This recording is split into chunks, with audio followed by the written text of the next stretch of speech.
They've come from near, they've come from afar, from all the scattered islands of Kiribati to represent their communities at this major gathering. This is a summit on the national framework for climate change. Also, it's a chance to plan for the next Kiribati development plan. Climate change and development are linked, and so I think it's particularly appropriate that we've got a planning process happening for the Kiribati development plan at the same time as we're planning for the national framework for climate change. And of course we have to incorporate, or as they say, mainstream the issues to the development that we're planning to do for the next 4 years. The first 2 days of the summit are given to the next 4-year Kiribati National Development Plan, the KDP. Maybe in the last plan, I think there were not enough consultations between the government and stakeholders of the plan. So having learned those lessons, now we're trying to improve in order to achieve a better plan. Gathering all these participants from so many remote locations has been a major exercise and was funded by the Government of Australia. From Australia's perspective, we strongly use the KDP to guide our aid program and to guide our decisions. And part of having confidence in the quality of that plan is really having confidence about the process. Before they arrived, I understand that a lot of consultation occurred within their communities. And so the people that are here today truly do represent the views of a lot of people in Kiribati.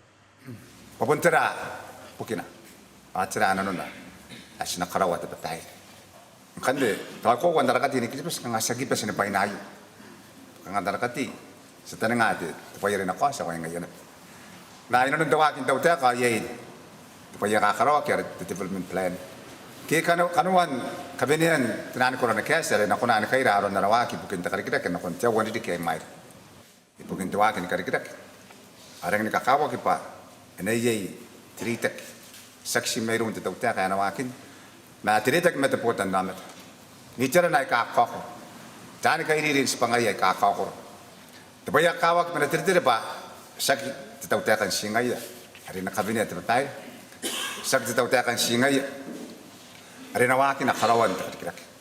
Yang kita kebat pana ikan desa ikan di tari santakin napun. Kau ngaki ya barang nak kawa kita meroro. Ayana nawaki nanu nanu tu wik ayu. Pa anak kau tak akan payah kai. Hari nak kau kau tu kau. Na tekan tekan apa itu kita meroro. Kau nak kau nak kabini tenan yang nak kau wara nak kau nak buk kat tahu tak bukan nawaki bukan terpotan dah.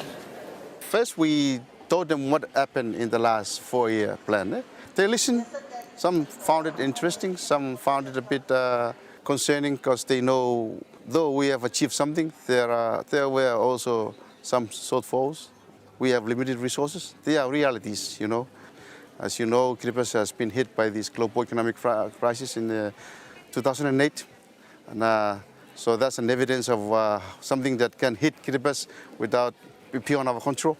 And now, it's time to move on from the past to the future. It's not just been about presentations and one-way dialogue. There's been a lot of group work, and the group work has been organised in different geographic regions, and men's groups and women's groups and church groups and youth groups.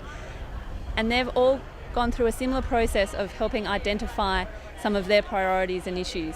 Well, I'm really impressed by the people from the outer island, that they're able to stand up and share their worries, and not only that, but they question the government's development plan. Ngai ro we nangin sikiroi ti te babaro ayo basta bo ka nga buni peni ni ko ta kita yan ka nga ngai ken da yan apa makoro nangin sikiroi ye ka nga ke tawana a ki nora ki ngai rang kan ni sta bo ba sa buni ko siroi ka nga ke. In reporting back, this man said his island was so remote, they may as well be living in Papua New Guinea.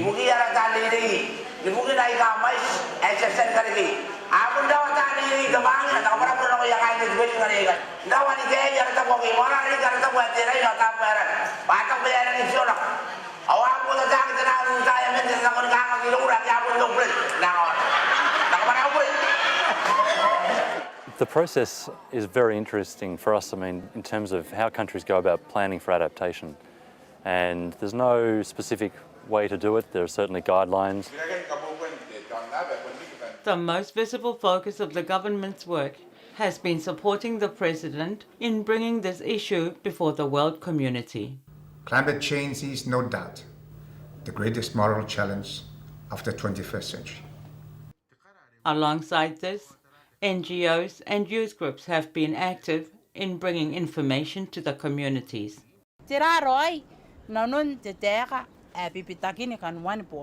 When we first start our workshop, the people themselves, they don't really believe that climate change is going to affect their lives. And also they really believe that God won't destroy our beautiful island. To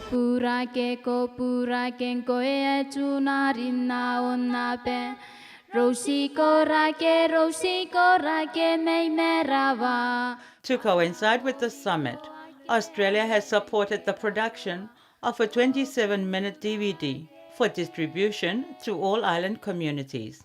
It's like a beginner's guide to climate change. We've done them before, but this time we have access to the most up-to-date scientific data. Using everyday language, we explore the root causes of the problem. We also know that damaging and frightening storm surges like this are likely to increase. However, the more immediate threat to a sustainable life on our islands is the fragile waterlands beneath the surface. Its vulnerability to sea level rise and storm surges and long periods of drought is already bringing hardship and worry to many communities. On one small islet in the north, the lens has become so salty that they now collect drinking water from the Babai pit. In my group, they share a lot of the impact of climate change, especially how the people struggle with their water. Overpopulation and human-induced pollution of the waterlands are also worrying factors. I think they really appreciate that, finally they understand now what's going on.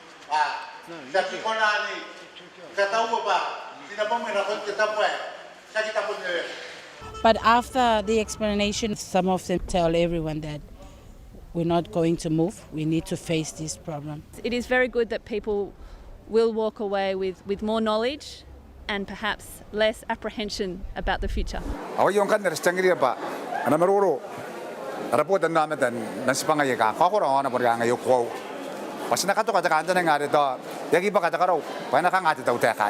The message for all was presented by the President at the opening. We are facing a major challenge, and inevitably, outside assistance is required. But in the meantime, what can we ourselves do as individuals, families, and communities to protect our shorelines? In the past, our ancestors showed great self-reliance in facing their many challenges. This is such a time.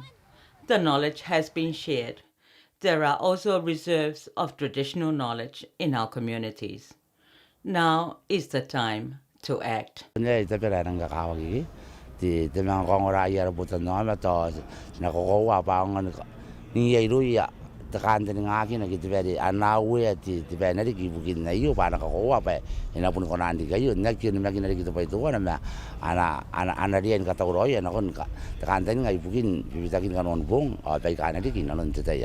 After community discussion, the contributions will be returned to Tarawa.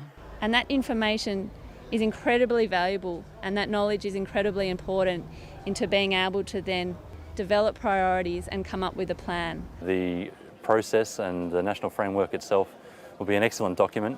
It'll help us understand what Kiribati's priorities are for climate change, and in that way help us plan and assist them in the future.